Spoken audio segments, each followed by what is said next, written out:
I had this big corporate career and I honestly stumbled. I have a degree in marketing. I had a career in sales and I loved it and I was good at it. But when I was 29, my very young husband at the time got sick. He got diagnosed with Parkinson's disease. I had to figure out how to do something different. I couldn't work 80 hours a week and help him. So about a decade ago, I started an agency. I started working with a client almost in the beginning. And at the time, we started off really small. They were just running some light campaigns. They were trying to grow their audience.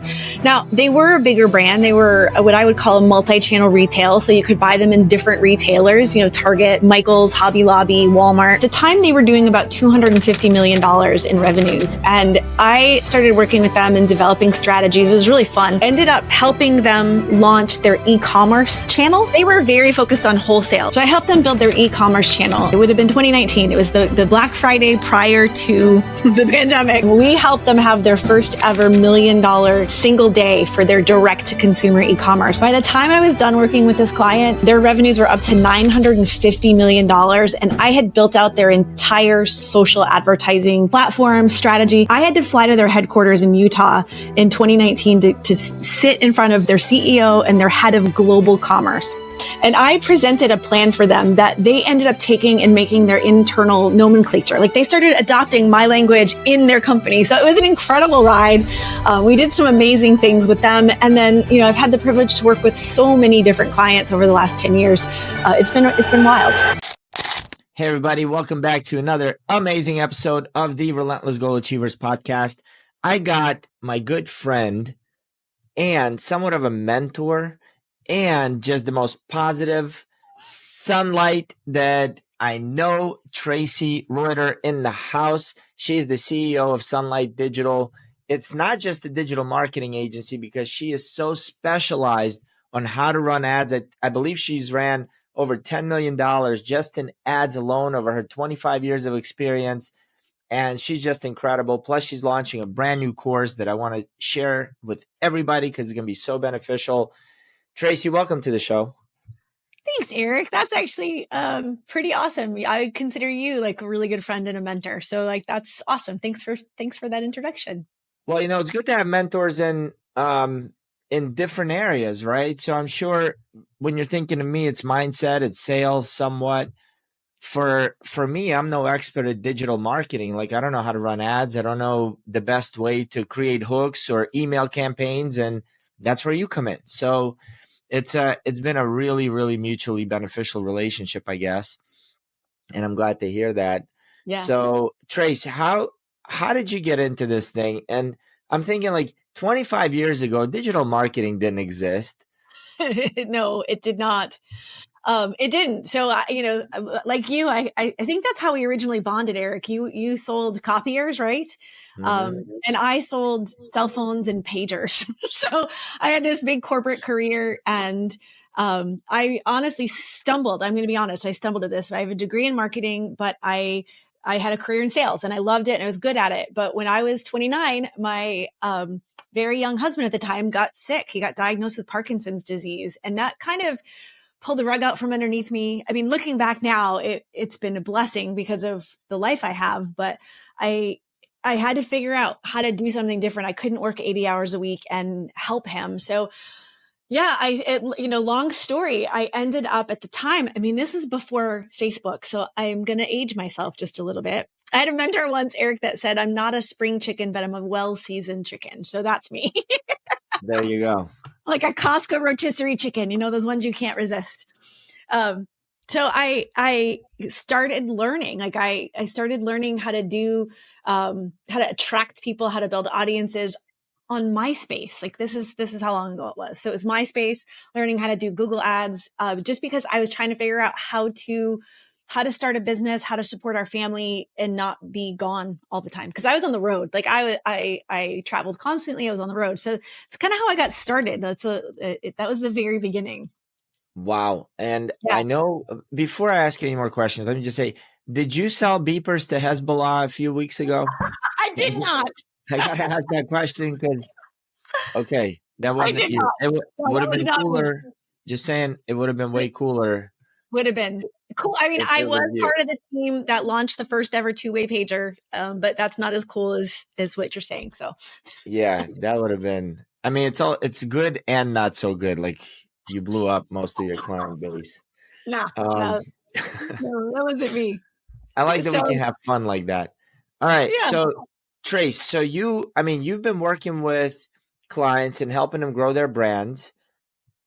Just so the audience understands some of the impact you've had, you don't have to name the client, but give us an idea of what their revenues were before they were working with you and then what their revenues were after. yeah. So about a decade ago, so, I've been doing this for a long time, but about 10 years ago, I started an agency. I started specifically at the time, it was a Facebook ads agency. Instagram didn't exist. Like none of these things existed. And I started working with a client almost in the beginning. And at the time, we started off really small. They were just running some light campaigns. They were trying to grow their audience. Now, they were a bigger brand. They were what I would call a multi-channel retail. So you could buy them in different retailers, Target, Michael's, Hobby Lobby, Walmart. But at the time, they were doing about $250 million in revenues. And I started working with them and developing strategies. It was really fun. And ended up helping them launch their e-commerce channel. So they were very focused on wholesale, like, again, going through retail stores. So I helped them build their e-commerce channel. And in what year was it? It would have been 2019. It was the Black Friday prior to the pandemic. We helped them have their first ever $1 million single day for their direct to consumer e-commerce. By the time I was done working with this client, their revenues were up to $950 million. And I had built out their entire social advertising platform strategy. Eric, I'll never forget. I mean, I've sat in boardrooms, you and I both have sat in boardrooms selling it at a high level. I had to fly to their headquarters in Utah in 2019 to sit in front of their CEO and their head of global commerce. I've never been so nervous in my life. Like never. I used to call on some of the biggest businesses in Chicago and I never was intimidated. I was nervous this day. And I presented a plan for them that they ended up taking and making their internal nomenclature. Like they started adopting my language in their company. So it was an incredible ride.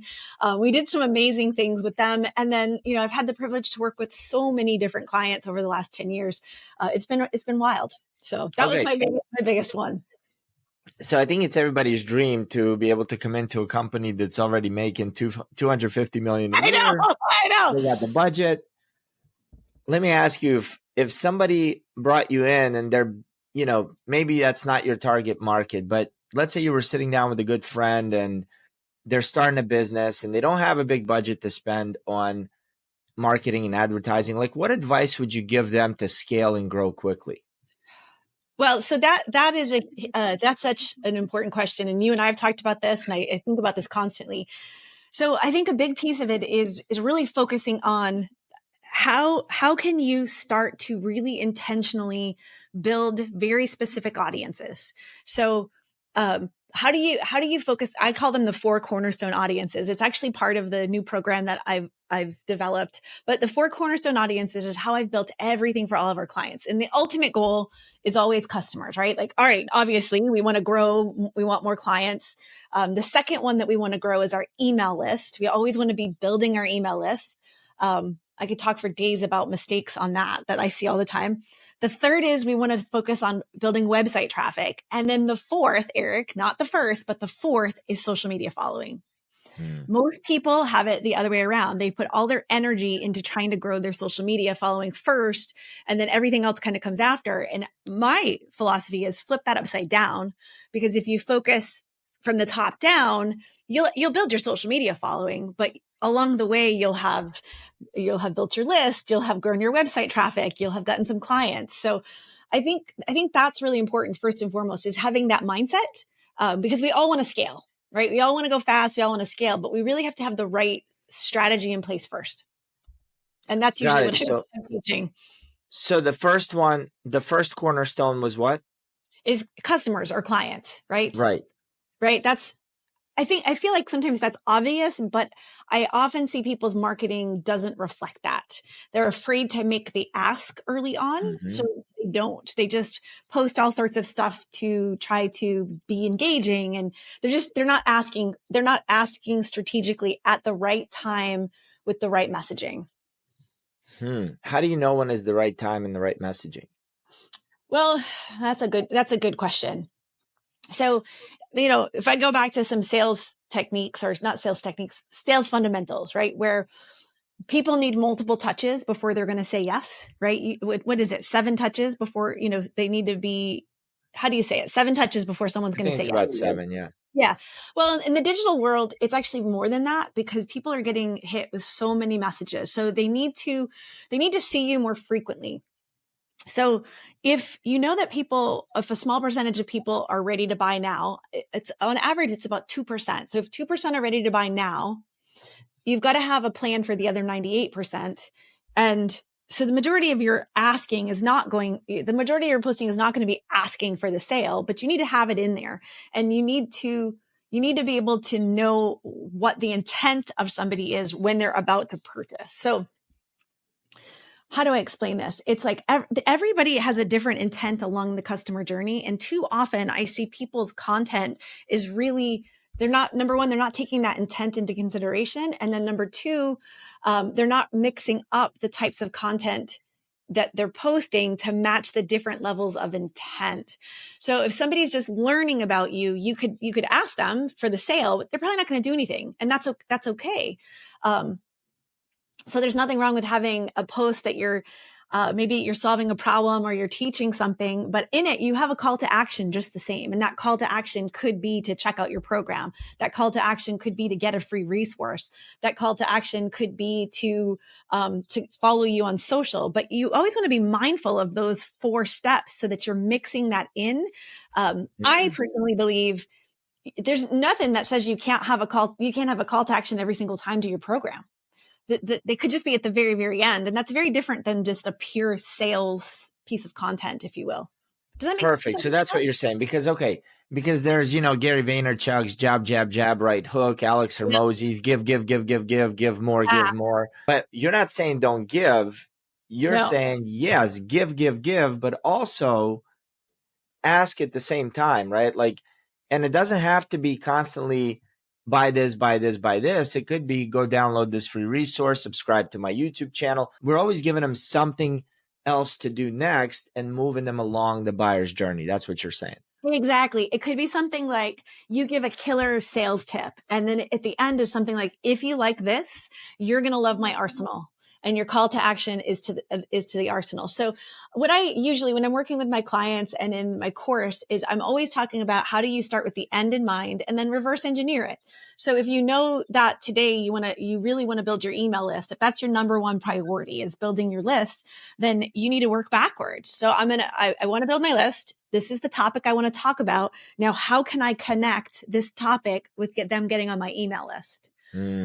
So it's just being more intentional. Yeah, let's put this in practicality. So I've been working with quite a few leadership coaches recently, right? They're great at leadership coaching, not the best at selling. So I've been helping them in that term. If you're sitting down with a leadership coach who, let's say they just got certified through John Maxwell, like I've been certified through John Maxwell, and they want to start selling online. They want to make their presence felt more online. What a lot of them are doing is just showing up and just regurgitating some of John Maxwell's values from the book. Yeah. What would you recommend they do? Well, first of all, I would recommend that they're really clear on what their customer journey path is. All right. So again, start with the end in mind. What's the ideal outcome? Is it one-on-one consulting? Do you have a mentorship? Like, what's your ultimate thing that you're trying to sell? Let's say it's to run a mastermind group internally with different teams in an organization. Different teams in an organization. Okay. To make it simple, with the executive leadership team, so we can meet once a week or once a month or whatever, and for a 10-week period, have a mastermind group. All right. So you're selling a mastermind group to executives is basically what you're doing. All right. So this is the ultimate goal. From there, what I would say is, now let's take a step out. What would be a valuable resource, something that would help you grow your email list of ideal potential buyers that would be valuable to them, that the obvious next step would be a mastermind. So it could be a checklist on, coming up with a lead magnet. It could be a checklist on how to run impactful masterminds on your own. It could be something like that where you're teaching them, like, this is how to do it. So you'd come up with some kind of a really valuable offer for free, a freebie of some sort, because the goal is to get them on your email list so you can nurture them, so you can develop that relationship so they can ultimately buy. 2% of people are ready to buy at once. So you're not trying to convert everybody at one time. You're just trying to convert to the different steps. So once we have that lead magnet, we know like that's the one we want to run with. Then from there, I'm going to encourage you to start creating pillars of content from that. So it could be, I'm trying to think of what a great example off the top of my head would be. So it would be something like why executive development matters, right? So maybe this is a pillar of content, corporate executive development. Then what you want to do is you want to start creating content in that. You can create from every different angle. Go to ChatGPT, ask for 10 or 15 different ideas. And then when you start to post on Instagram, you're posting in that pillar of content, you're posting in that topic, and your call to action is download my freebie, download my free guide on how to do this. Now, ideally, when they download that free guide on the thank you page, there's an offer to your mastermind. They're not going to take it. Some may take it, some may not. They may not be ready yet, but that's okay. Now they know that it exists. So see, when you work backwards and you're really intentional, your content creation is very, very specific. And there's other things that you can do within that content pillar. Yeah, I've got a resource to help people where you essentially you've got this lead magnet, and then you do like a mind map where you have 5 to 7 pillars of content, and then you backtrack out of there so you can start making all sorts of posts, and everything leads to that lead magnet and to that offer. Yeah, really cool. Okay. It's just being smart. Do you know what I mean? It's just being smart. Yeah. So once they download, what should be the next, like, obviously they're going to start getting into your email sequence. What do you recommend? Like, what's a good frequency to send those out? And also, how many should you have in the hopper? How many, what should you have in the hopper? Emails? Yeah. So somebody opts into your lead magnet and they download it. Then is there like a rule of thumb? Well, you should have 5, 6, 12, 52 emails. I think everybody is a little bit different on this. I follow some different people with schools of thought. There's, you can overcomplicate this, or you can keep it simple. So from a simple standpoint is you want to have a nurture sequence. You want to have a nurture sequence is something that's automated, that it's pre-written. Somebody opts in, you deliver on that promise, and you start to build the relationship, right? So you start to build the relationship. A lot of times what I like to do is I like to remind them of the things in that free resource that they just got, because sometimes people download it and never look at it.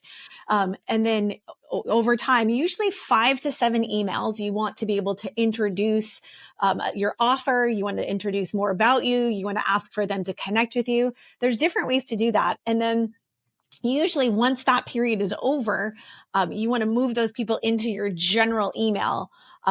And that should be something that you should be emailing your list at least once a week. I follow several people that email daily.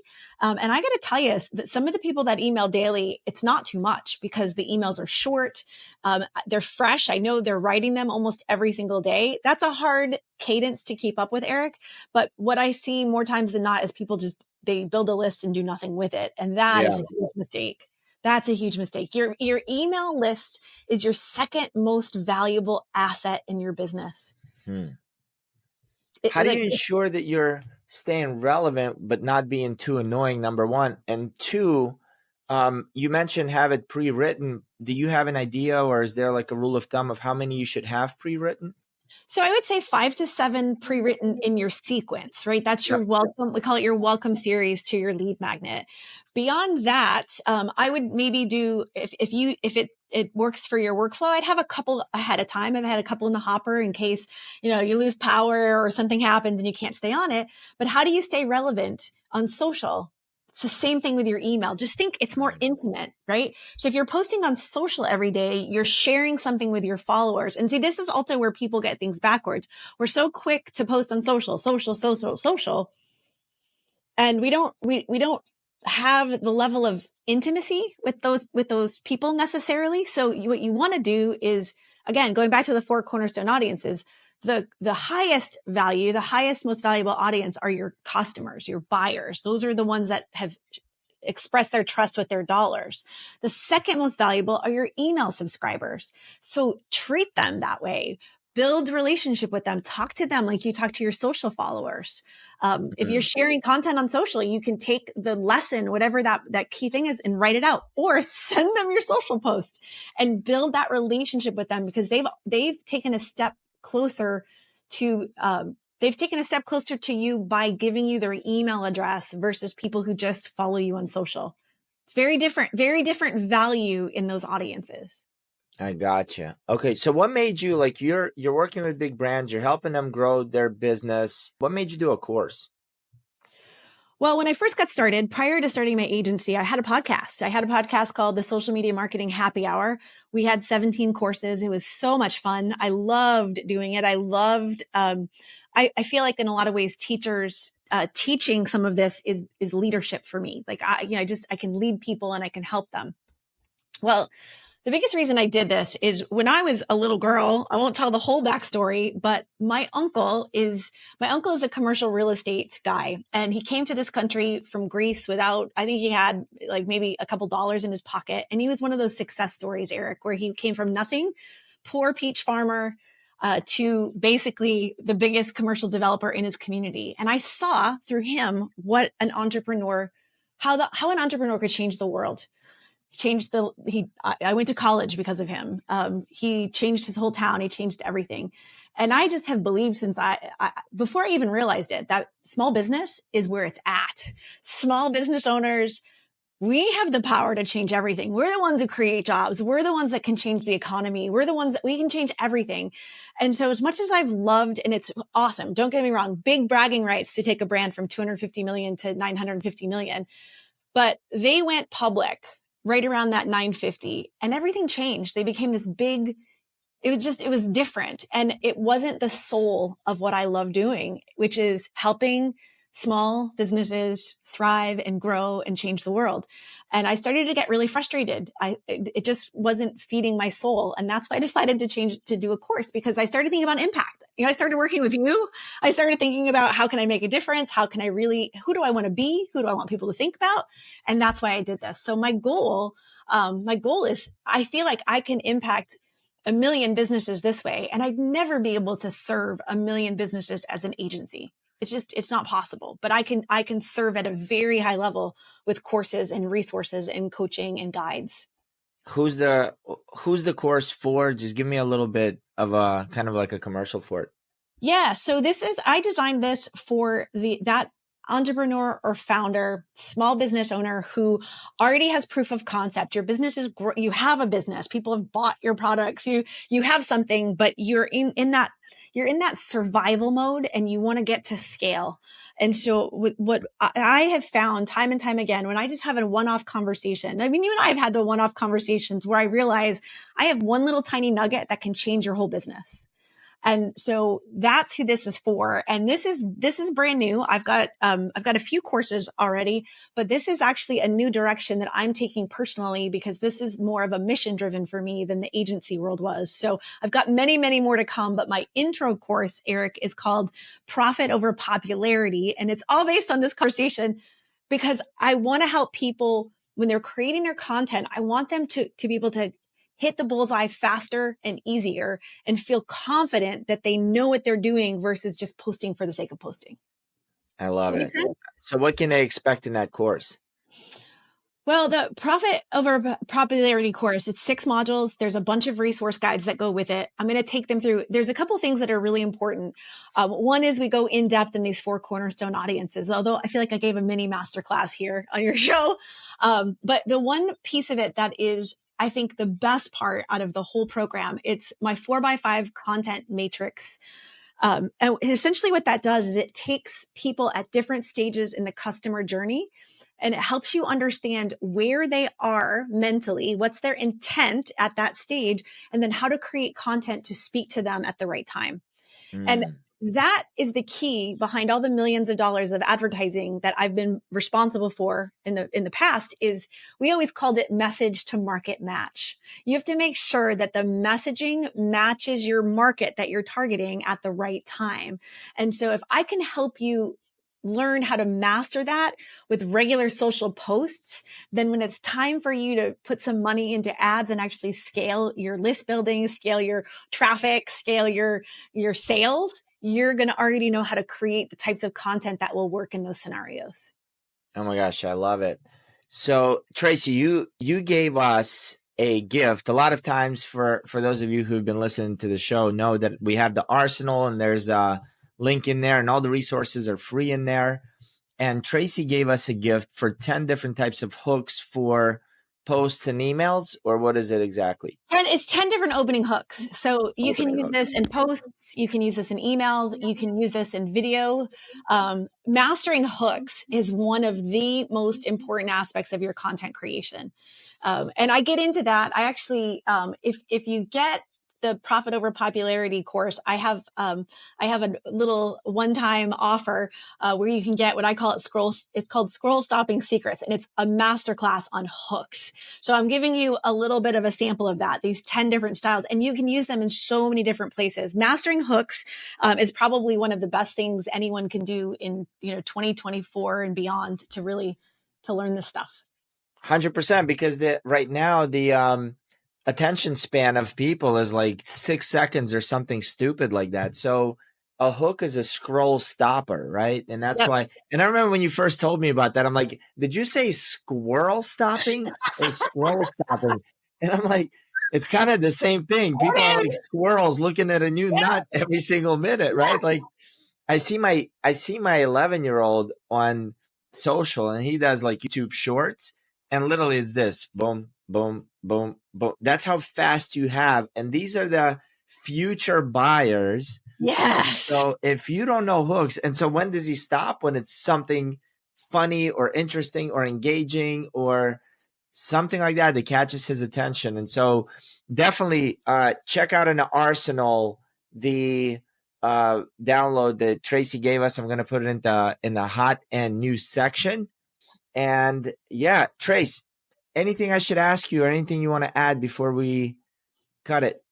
I don't know, so much we could talk about, but it's such a passion for me I just want to see businesses win, Eric. You know what I mean? We as founders, as business owners, we're the ones that took a risk. We're the ones that there's so much on our shoulders. And yes. I'm a business owner, right? Like I am take care of my family. My husband's been sick for 24 years. Everything is on me.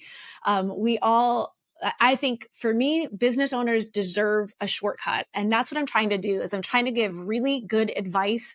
This is not me taking someone else's course and regurgitating. This is out of 10 years, over a decade of multi-million dollars worth of ad spend. And then prior to that, over a decade of sales and marketing experience doing those things. So I really feel like this is just the start of how I can serve this greater community that they're my heroes. You're my hero. Anyone who has the courage to start a business and to stick it out, they're my hero. And I just want to serve those people. So thanks for letting me talk about this. I'm really excited. And you rock, Traci. Yeah, you just go to tracireuter.com and all my courses will be there. Perfect. And we're going to link that here as well. And by the way, I had a chance to take Traci's husband out to a workout with us with F3. And I'm thinking, yeah, he's been diagnosed with Parkinson's. He's not very mobile. So, I was going to give him extra attention. And when everybody's running, we were going to walk. That dude ran circles around me. I don't understand. Like, I had this idea that, when you look at Rick, he's not, he's a little bit slower when he's moving around. But once we got him out there in the physical fitness aspect, he was moving and grooving and didn't skip a beat. He was doing burpees. Like he's amazing.